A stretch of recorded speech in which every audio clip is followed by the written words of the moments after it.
think everyone can hear me. Dr. Bua? I like we're just overlapping a bit as we're Dr. Bua and I are in the same place or same time zone actually, and we wanted to go ahead and get started with our next panel. But I'll go ahead and let Dr. Bua take it away as we introduce the next panel on innovation and delivering care.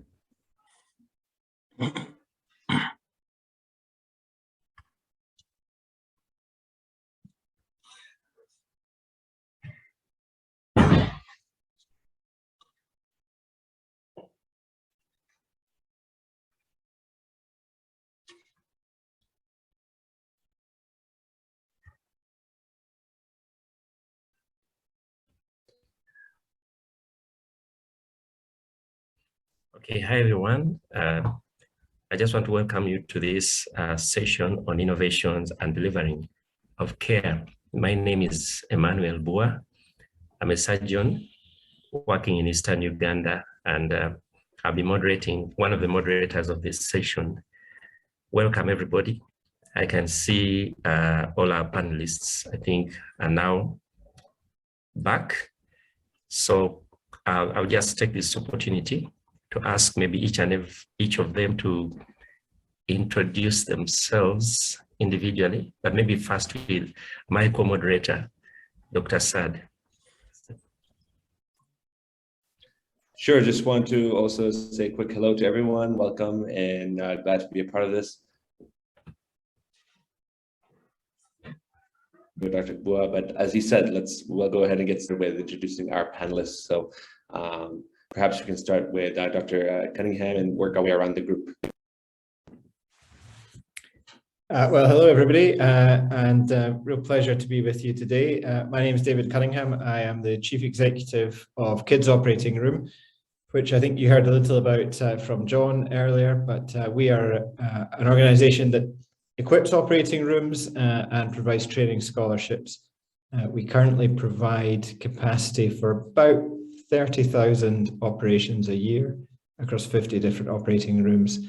The expectation is that this year that will increase to about 45,000 operations a year in 75 operating rooms.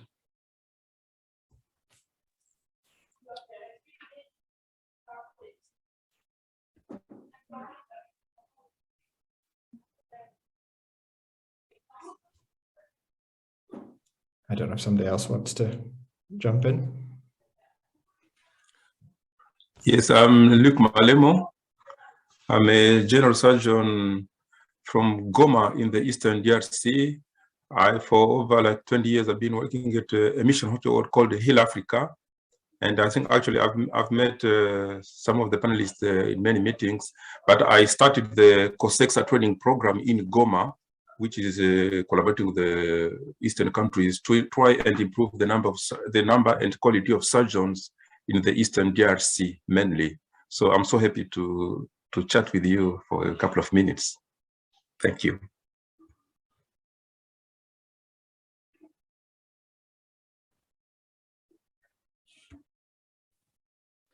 Okay, maybe as we jump in at this moment, my name is Bumi Lawan Ayedun, a pediatric nurse from Nigeria, and I lead nursing working group in GIGS, that is Global Initiative for Children Surgery.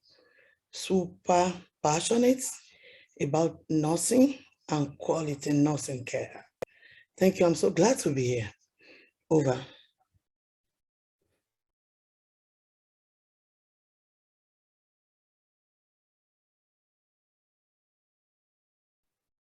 All right, thank you so much.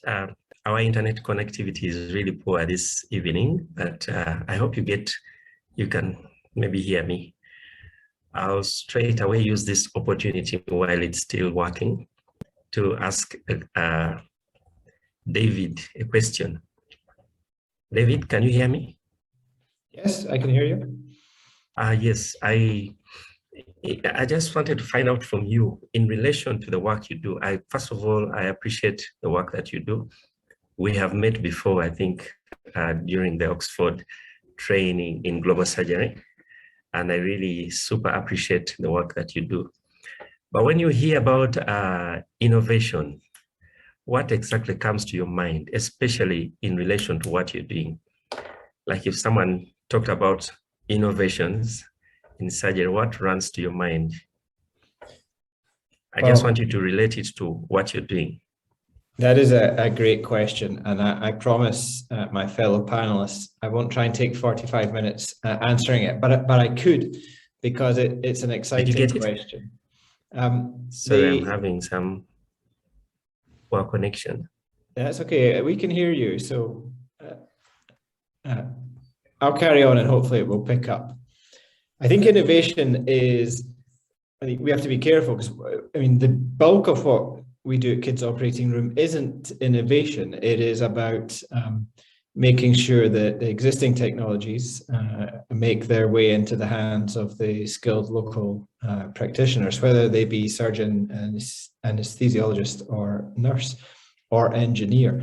And so when I think about innovation, I don't necessarily think about the day-to-day work at Kids Operating Room, but we do invest quite heavily in innovation. And the thing I'm most excited about, and what I think will change the most over the next 10, 20 years, is that rather than at the moment, if I want to send an operating room to you in Uganda or to Luke in the DRC, that is a huge logistical exercise, and it has to be procured and shipped and transported and then commissioned. And I think in the future, it will be much more exciting if I can just email you an operating room and it will print out in your hospital. To me, that seems like it's tantalizingly close. And I think, so in our team, in terms of innovation, we are currently working on a project to 3D print some surgical instruments. So we can scan your hand, we can make an instrument that is perfectly weighted for you, that is exactly how you would want it to be, and then we can 3D print it. And in theory, although whether we're there in practice, but the theory is we ought to then be able to use it once and then melt it down and reuse it. So I think that there are really exciting innovations in surgery that are just around the corner. And I think that those things are probably very high-tech dependent. I think there are, in terms of everyday innovations, I would say that high-income surgeons coming to work in low-resource settings will learn much more about innovation than the other way around. And again, I think that was referred to earlier today when Zippy was talking and saying, you know, you might have to place this without ultrasound. You're going to have to learn how to do things differently. So I think innovation is in surgery is in two ways. One is high-tech solutions to challenges and to both get around challenges that could be environmental, that could be around waste, but that could also be around quality of instrument available to you. And then secondly is for people who work in high resource settings to actually learn how to innovate on the job and how to still deliver safe care if maybe everything isn't going to plan.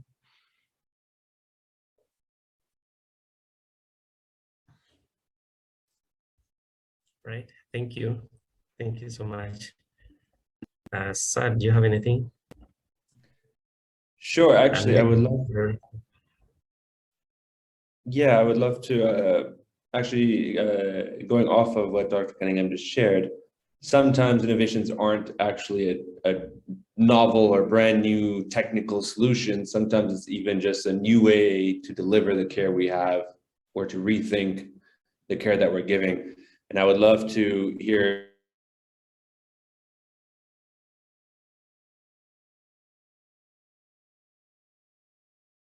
about that specifically from Emo. Perhaps we start with you too. If you can share a little bit about how you have rethought the way we're delivering care in your own work. Perhaps we start with Dr. Malema. We can go ahead and start with you. Okay, thank you, my fellow panelists. So from the Congo perspectives, I will be a bit uncomfortable talking about innovation because we are still struggling with the numbers. We're still trying to have at least the minimum number of surgeons, obstetricians, and anesthesiologists. However, we have learned during the COVID, we have learned that the future of everything will be to remove the distances, to be able to work remotely, online. So, and I know surgery, especially for diagnosis, I think surgery can benefit easily from seeing patients online, because most of our diagnoses are visible, like a hernia, a goiter. We can make most of the diagnosis without touching the patient.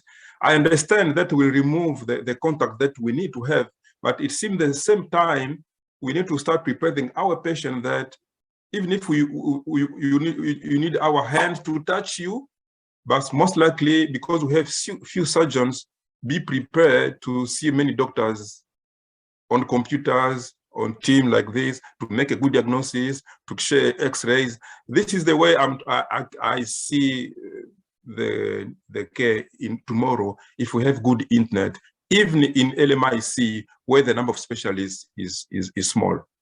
It's like we cannot, it's just behind it, in front of us. There's no way we can escape it. Yes, that's how I see. Yeah. Thank you, Dr. Malemo. Yeah, I think you're right. I think it sounds like COVID has taught us many things, but it's pushing us toward telehealth and using existing technologies in a way of really improving the way we can hopefully, even in surgical specialties, evaluate patients and deliver care. But I'd like to pass the same question to Dr. Loa-Eden and hear about some of your work and your thoughts on just rethinking the way we deliver care, with even whether it's new technologies or just rethinking our systems.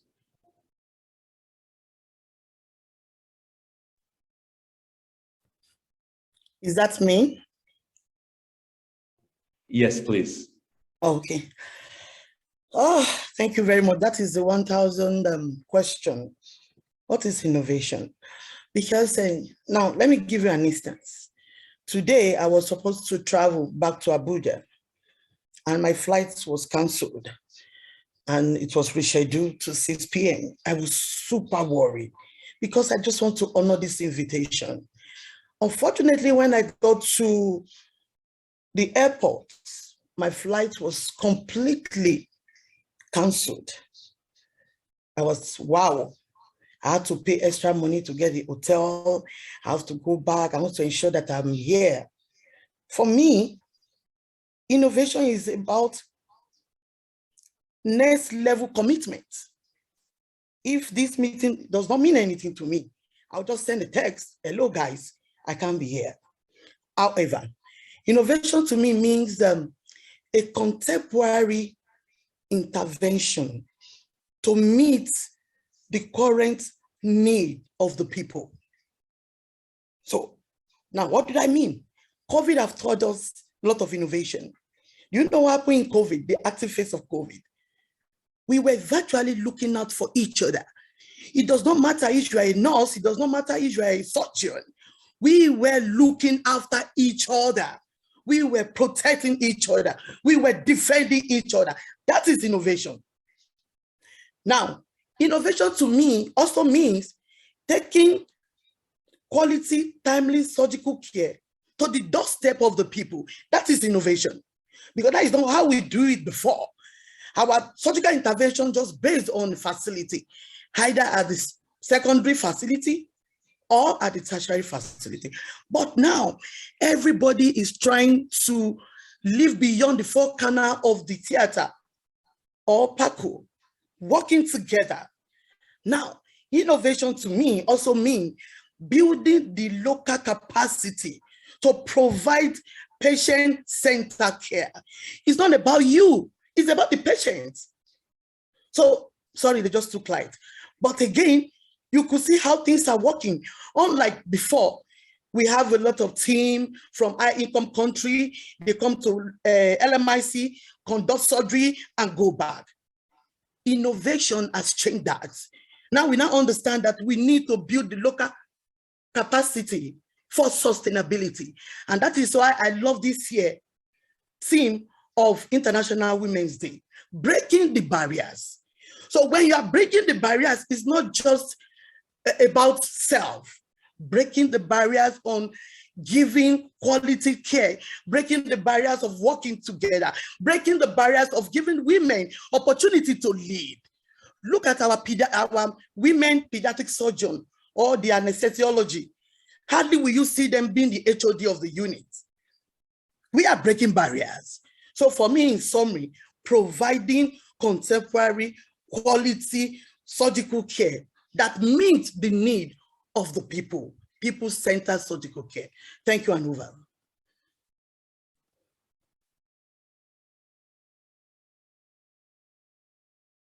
Thank you so much for sharing that. And in fact, it seems, I think, from all of our panelists, there's a central theme here of innovation revolving around getting care to the patient, focusing on the patient, whether it's 3D printing to have more things available, specifically tools available, whether it's telehealth so that patients don't have to travel, whether it's getting care to the patient's doorstep. The central theme seems to be that, you know, perhaps the future of innovation in surgical care is really decentralizing care, which is a very interesting thought as we move forward in this. But just to shift a little bit from that, all of these ideas are very exciting. So I open a question to all of the panelists, and perhaps we'll start again with Dr. Cunningham here. If you can maybe reflect on what have some of the biggest challenges been? Are there common barriers or you know, thematic barriers that you see in your work that are particularly challenging? Goodness, I don't see a common theme of barriers.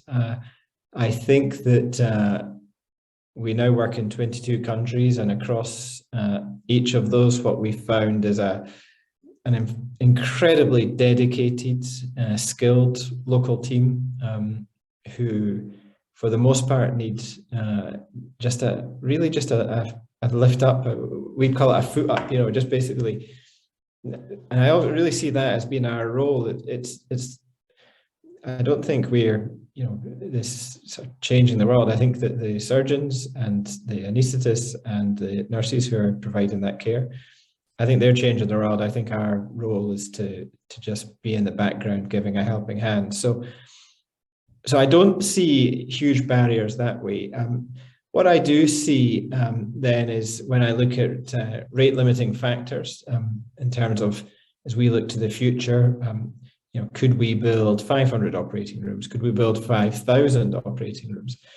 There are then rate limiting factors. That is in engineering support, because you can have a great team with great equipment, but if something breaks and it can't be fixed, then you've got an inefficient system and you've probably not got any care being given. And I think that there are huge opportunities to develop more engineers and better biomedical engineering support. I think there are opportunities around nursing, because I feel that in many countries, theatre nurses operating, surgical nurses aren't viewed as a specialty. And so people rotate, and therefore they don't get that skill set fully developed in theatre nursing, and it is a specialty. It is a phenomenal specialty, and a good theatre nurse will make all the difference in the level of care. So I think that is possibly a challenge, but beyond that, it is ultimately around just continuing to build capacity. So there isn't a city in America or in the UK that has an operating room on every street corner. We can work out how many are needed in every country.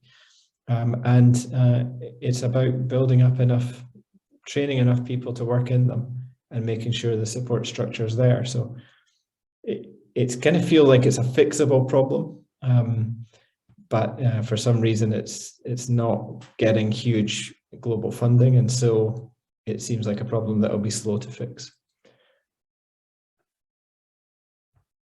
Not entirely sure if that answers your question, but I guess these are some rate limiting factors that are ultimately barriers to care for some people. Absolutely. No, thank you for sharing that. I think that's well along the lines of what I was hoping to, and I think we're all always curious about is, rate limiting steps that we would like to highlight so that perhaps we can draw attention to them. And in that regard, perhaps Dr. Malema, we can go to you next. Any barriers or rate steps that you would like to also draw attention to in your own work? So I think speaking from a DRC, what I've observed on the ground during because I was doing surgery in one big hospital in Goma, but I was traveling like in 26 provinces across the country into rural areas. And here I landed in one operating room, many of them in Kananga, where the government had sent equipment, a lot of equipment, anesthesia machines and aspirator, but they were left in a corner, brand new, but in a corner, because number one, the equipment was sent there. This is a big city, but so the training, even how to run the machine, where to get the anesthesia drugs. Actually, even the anesthetist doesn't know how to intubate. So the machine was sitting there for 6 years, very new. And in the next room, I was doing cleft lip surgery because I like children, but I could hear mother screaming because hysterectomy was done under ketamine in a major city. So just to point out that, so I think training, passing skills, actually, even before building an operating theater like in a country, it may be good to make sure there is a guy who will fix it if it breaks down. There is a nurse anesthetist or a doctor anesthetist who can use how to use fluortan, gas anesthesia. So, and that's one. But the other limiting factor is the budget, the implication of our government. So, for example, today I was chatting yesterday with Doruk. Because of my study, my PhD study, we are trying to do these surgical plans in Africa, and I'm in charge of surgical plan in Congo. It is very easy to put a surgical plan in place, but once we have a surgical plan, we go to the government, they look to you, say, yes, you did a very good book here. So I say, Mr. Minister, Mr. President, but we need funding to get this plan ongoing. And they will tell you, no, can you go and talk to your friend Doruk in the US? Can you go and talk to your friend David? So, and the surgical plan sits in a fridge. So those are the two things we are facing here. And so I don't have the answer, but I just want to share that one. Yeah.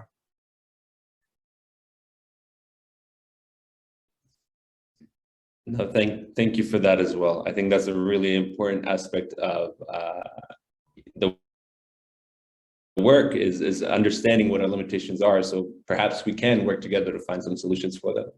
And again, Sister Aloha Aiden, I would like to hear from you as well about some of perhaps your own limitations in your work, or that you would like to draw some attention to.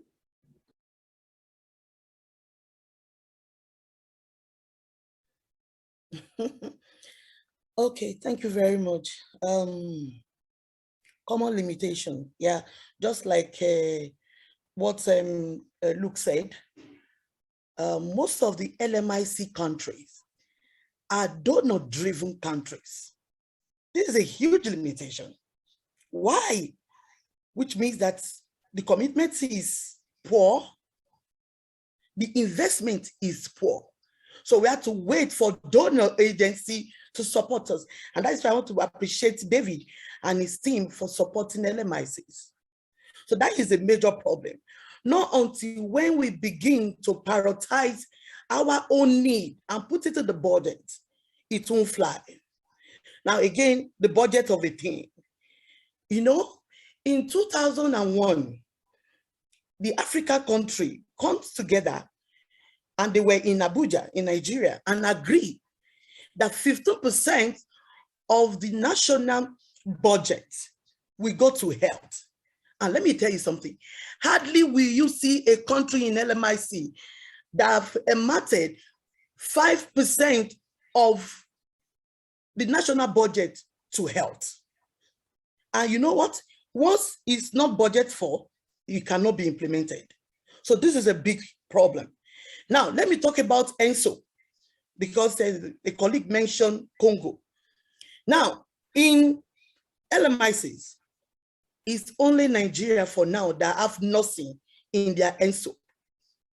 That is a major problem, because there can never be a successful surgery, no matter how complicated the surgery is, without quality nursing care, either pre, intra, and post.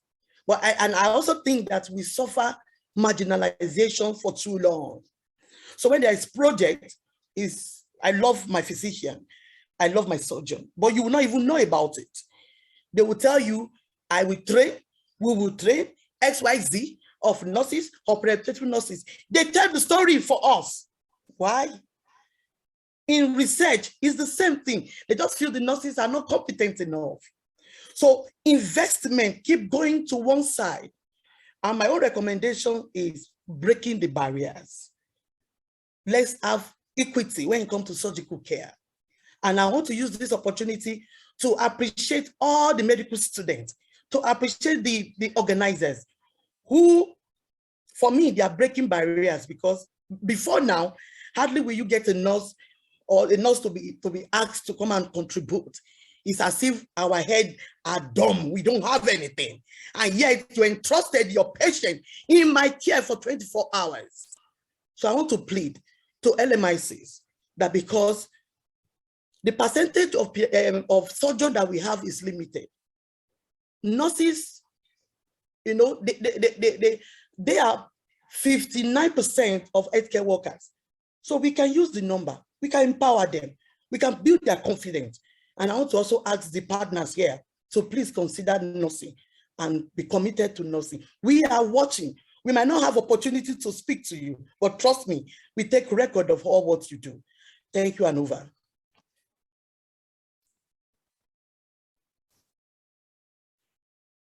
Thank you so much again for sharing. I think it cannot be stressed enough, the cross collaboration between professions and specialty surgeons, nursing, all of our medical officers, the whole team really has to come together. And I apologize, I didn't introduce myself fully as well. I work alongside Dr. Bua. My name is Dr. Saad Sahi. I'm a surgeon from the US as a fellow living and working in Mbale, Uganda, with Dr. Bua. So both of us are community general surgeons here in Mbale. And actually, I wanted to get back to a question from our one of our members and audience members here. Ruth has asked, this is directed to Dr. Malemo, and this is something that we think about often here in Mbale. But what do you think the future of training and funding looks like, or should look like, in your own experiences? That's one of our common themes here. So, that's a tough question. It's a tough question. So it depends on where the funding will come from, you know, because people who will bring the funding, they will usually they control what they want to fund. Just to give you an example, in Goma, Eastern DRC, I think 5 years ago, Ban Ki-moon, the Secretary General of the UN, came to my hospital, Hill Africa Hospital. And I said to him, what are you coming here? He said, sexual violence. Hillary Clinton were in the hospital. And even the president of the World Bank in my hospital, I shake their hand. I say, can we give all the money is going for sexual violence? Ban Ki-moon, everybody. But I told them, I understand sexual violence is very sexy, but can you listen to what we need to? So what I'm telling that if the money is coming from outside, money will come with some conditions. But time has come that the Congolese government, I mean, African government should be able to to get the money, fund them, then maybe they can direct them based on priorities. But if I could be the one deciding on where to send the money, like for my country, Congo, most of the training is theoretical. Doctors still spend years in lecture rooms. Surgeons, many of them have never done a cadaver dissection. They are still, you know. So so for me, if I get money, money will go to training, to remove doctors training and nursing training outside the classroom. I think to spend 70% in hospitals, which is happening in Uganda already because I graduated from Makerere at least. So good training of nurses and doctors and the technicians. And I think start from there. So I like training of everybody, not only surgeon, but nursing, technicians, anesthetists. I think that seems to be the priority. And then we can start sending equipment after that. If I could, yeah.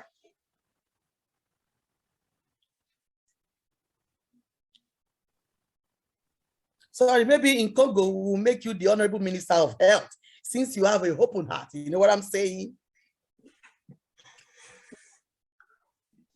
No, yeah, so, but I think doctors, we understand the difficulties, but we are working towards that direction. We are trying to put ministers who steal money in jail. But I think if you call me in 3 years from now, I think maybe our budget will increase from 4% not to 15%. I think we'll be somewhere like 6%. Yeah, so go to health, hopefully. I wonder if I can just very quickly pick up on comments both my colleagues have made, which is essentially that donors have hijacked global health. And we need to be careful at KidsOR that we don't fall into that category. And so work very hard to listen. But donors have hijacked global health. And so sexual violence, HIV, AIDS, malaria, polio still dominate global health spend, even although they no longer fit the wider causes of disease. So the epidemiology of surgical disease isn't what it used to be 20, 30 years ago, but the funding hasn't followed. And so actually, to go back to your earlier question, what is the biggest barrier? The biggest barrier to care is exactly what my two colleagues have just described, that donors have hijacked global health aid spending. The global health aid spending remains rooted in probably the 1990s, with a huge focus on polio, with a huge focus on malaria. Now, these things are clearly important. I'm not saying they shouldn't be funded, but what I'm saying is that evidence suggests the biggest impact can be had by following the epidemiology of disease, which the funding hasn't done. And that is a message, if you listen to the Dr. Tedros at the WHO, or the World Health Organization, and when he speaks at WHO, he's saying exactly the same thing. That there has to be a shift in how global health is spending, that we have to focus on strengthening the systems. That means putting the people into high quality environments so they can care for their local communities, not still letting these huge global donors dictate how money is spent. So we should be listening to Luke. We shouldn't be going to his hospital telling him what he's to do.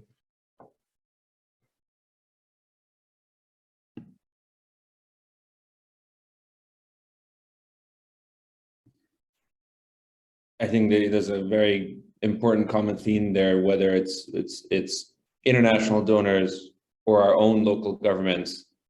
There needs to be people listening to the people doing the work on the ground, and priority setting coming from the stakeholders on the ground doing the work. I think that cannot be understated. So I appreciate everyone's insight on that. Dr. Bu, I'm not sure if you have any other questions in mind. We do have another question from the chat, which I would love to open to the floor. If anyone has any thoughts on, is, if there's any insights on if the way we prioritize surgery amongst the care that's being delivered, if there's any relation to historical systems of colonialism that may be playing in part. I think sometimes it's hard to narrow that down to surgery, but I'm sure there's probably some of that may tie into medical care at large. But just wanted to open that up if people think there's any, yeah, we'd love to hear people's, our panelists, specifically their thoughts. Yeah, maybe I can comment because I will start with the cleft surgery, how the way it has been designated. So we have had two groups of visiting physicians from developed countries. So one model is training local capacities, not only training, I mean, even funding the patient they do. And I very appreciate what Small Train has been doing for many, many years. So they will say, we trust you, we can train you, but you go and do the surgery and we pay the patient. So, and you get your honorarium. But we have some group who they think in 2022, they still want to come to have a team of surgeons come from the US, Australia, go and do the cases as if there is no surgeon in Africa. We are in 2022. So I think the model has to be more horizontal, work together with the local staff. Of course, there is a lot of limitation. There is a lot of skill that need to be uplifted. I think it can even take half a century to get the skill level not equalized, but to catch up. But I think I like very much what's the organization from a developed country do by working together with the local surgeons. Yeah, so that's the small, and I don't know why, but Small Train for me has been a very good example which is making changes locally. Yeah. Maybe to give you another example, I was at Hill Africa one day, and here I found a surgeon from a rich country. He comes in my operating room and say he can get funding to do goiter surgery. I tell him, you don't need to come and do goiter surgery here. No, these are things, actually we see bigger goiters we have, so we can do them. Just give us equipment, come together with us and work together. Of course, we are not very, there are complicated cases we can work together, so we can exchange experiences. And then he never came back. Yeah, so I think that's the skill transfer is still a big thing, but when it comes to go in a rural area in Africa to do surgery, I think that can be postponed for maybe can wait. I think today. Sorry for it.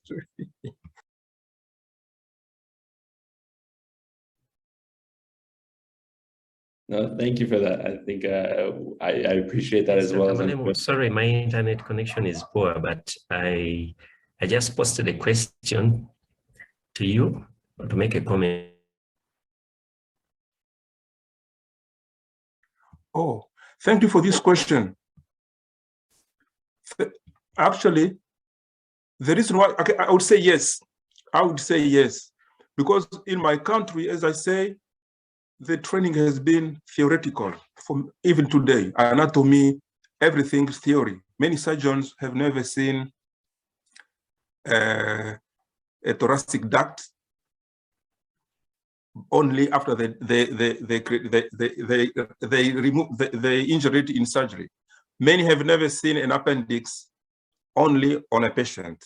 So COSEXA training, because I borrowed the model from Eastern Africa, at least we can do cadaver dissection. I think doctor training in Eastern countries, African countries, they spend more time in a hospital. That is not happening in Congo. That was my vision to bring the COSEXA program in Congo so that our minister can understand that surgeons, doctors should spend, I think, most of the time on patient, because we know patient is the best book ever. So COSEXA program for me is a vehicle to bring a different model in a country. Even if I became a minister of education, it will become in Congo the model, because it is hands-on practical, not lecture room training based. Yeah. Yes, the answer is yes.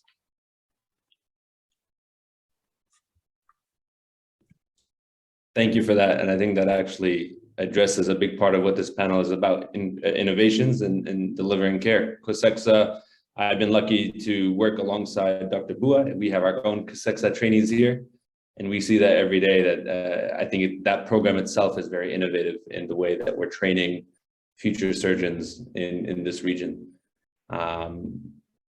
Unless there's any other questions, I don't see any in the chat. I know we're coming close to wrapping up for this panel. So I really just wanted to appreciate everybody and your participation. And I think you've given us a lot to reflect on and think about. Thank you.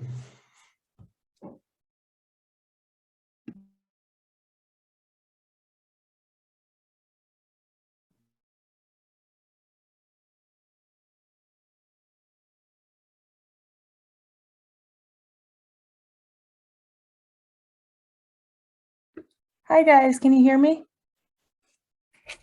Yes.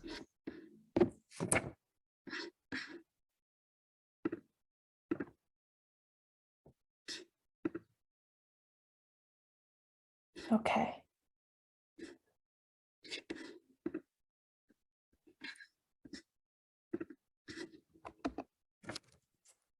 Hi everyone, my name is Lydia Kirsch, and I, along with Lauren Carroll, are the Vice Presidents of Internal Affairs on the GSSA national team.